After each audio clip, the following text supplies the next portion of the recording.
নমস্কার। আমি আজকে একটা কাবাবের রেসিপি নিয়ে এসেছি। আমি চিকেন দিয়ে করছি, আপনারা মটন দিয়েও করতে পারেন। আমাদের বাড়িতে অনেকেই মটন পছন্দ করে না, ওই জন্য আমি চিকেন দিয়ে করছি। আমি প্রায় 250 গ্রামের মতো চিকেন নিয়েছি, সেটাকে ছোট ছোট পিস করে নিয়েছি। এবারে আমি ওটাকে একবার ঘুরিয়ে নেবো মিক্সিতে।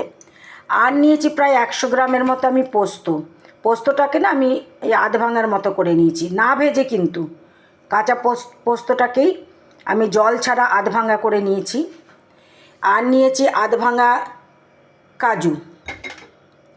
এটার মধ্যে অ্যাকচুয়ালি পেস্তা দেয়, আমার কাছে পেস্তা ছিল না। পেস্তা বা বাদাম বা কাজু যা দিতে পারেন, আমি কাজু দিয়েছি। আর আর আছে একটা পেঁয়াজ গ্রেট করে রেখেছি। পেঁয়াজ বেশি দেবেন না, কারণ পেঁয়াজে জল থাকে, তাহলে কাবাবের মাখাটা যেটা ওটা বেশি টাইট হবে না।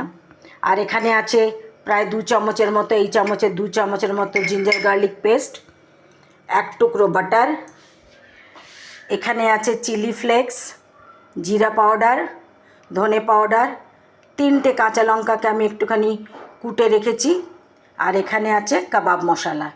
আর নিয়েছি 3 পিস ব্রেড, এটা আমি মাখার সময় একটুখানি জল দিয়ে চিপে নিয়ে নেব। আর একটা ডিম। তো আমি এখন আগে চিকেনটা একটু মিক্সিতে ঘুরিয়ে নিই, তারপরে আমি দেখাচ্ছি কি করব।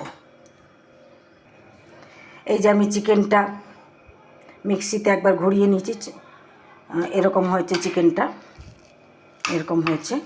এবার এটার মধ্যে আমি দেব পেঁয়াজ পেস্ট,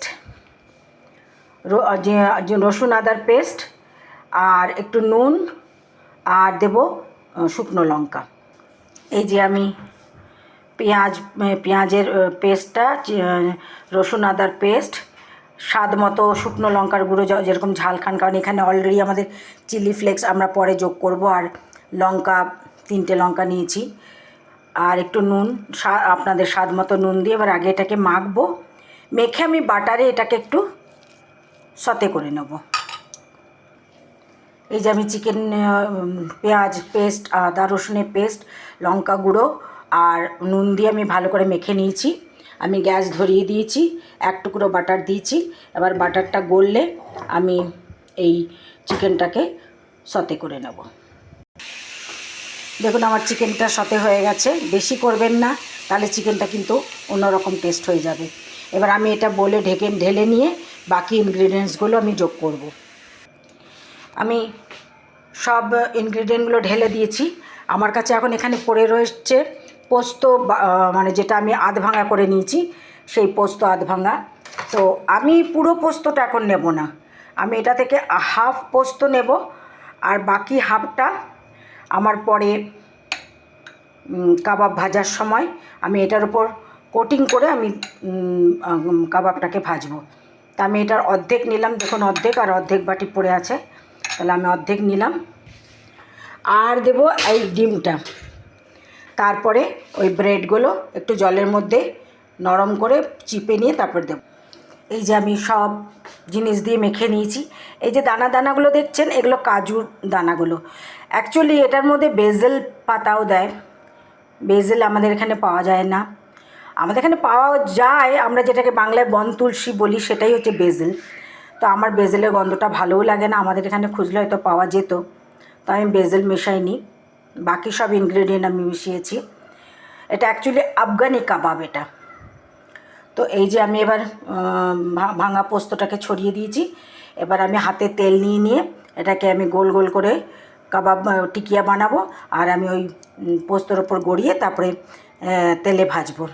আমি আরেকটা কথা বলছি, আপনারা অনেকেই কাবাব বা ফিশ ফ্রাই আপনারা বিস্কুটের গুঁড়ো বা ব্রেড ক্রাম্বে গড়িয়ে মানে ভাজা হয় সেটা খেয়েছেন, বা নিজেরাও ঘরে তাই করেন।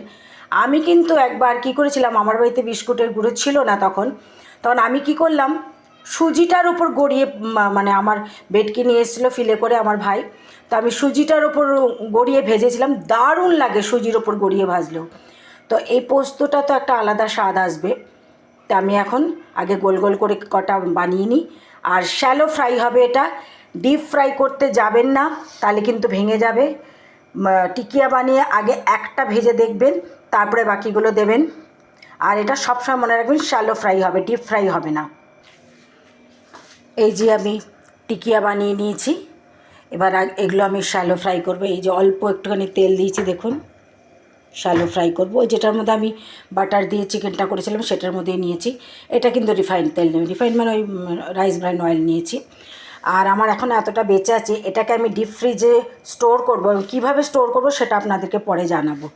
তো তেলটা একটু গরম হলে আমি এটা আগে একটা ছেড়ে দেখব, যদি না খুলে যায়, কারণ শ্যালো ফ্রাই করতে হবে, বারে বারে বলছি ডিপ ফ্রাই করবেন না, তাহলে কিন্তু খুলে যাবে। আর আমি যখন গোলাটা মাখছিলাম না, তখন আমি আপনাদেরকে প্রথমে 3 পিস ব্রেড দেখিয়েছিলাম, কিন্তু মাখবার সময় দেখবেন যে বাইন্ডিংটা ঠিক হচ্ছে কি না। আপনাদের আর এক পিস ব্রেড লাগলে নিয়ে নেবেন। তো আমার আর এক পিস ব্রেড লেগেছিলো। এই যে আমি তেলে ছেড়েছি, এগুলো মিডিয়াম আঁচে রেখেছি। প্রথমে তেলটাকে ভালো করে গরম করে নেবেন, কারণ মাছ মাংস রান্না করতে গেলে তেল আগে ভালো করে গরম করতে হয়, নাহলে নিচে লেগে যায়। তো তেলটাকে ভালো করে গরম করে নেবেন, তারপরে মিডিয়াম আঁচে এগুলো ছাড়বেন। এক পিঠ ভালো মতো হয়ে গেলে তারপর আর এক পিঠ উল্টে দেবেন। এই দেখুন অনেক সুন্দর ভাজা হয়েছে। আস্তে করে করে উল্টে দেবেন। একটু ভাজা ভাজা হলে কেমন লাগছে বলুন তো? পোস্তর বড়ার মতো লাগছে না দেখতে?